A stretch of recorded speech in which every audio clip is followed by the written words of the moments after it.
for the koala fodder.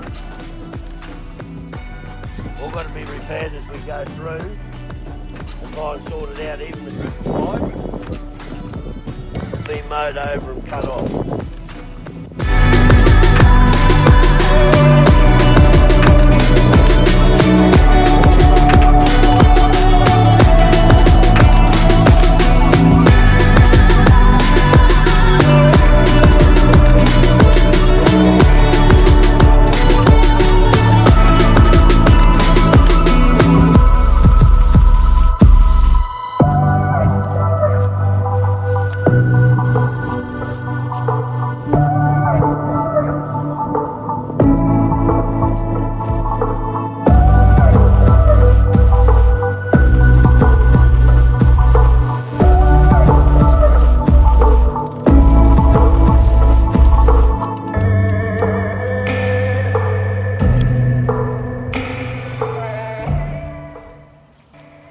So over the years this has all been knocked around, it wasn't working.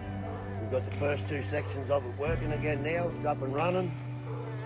Got a controller put back on it, so it'll automatically water at night time now, so it's going to start watering at midnight, water for an hour and a half.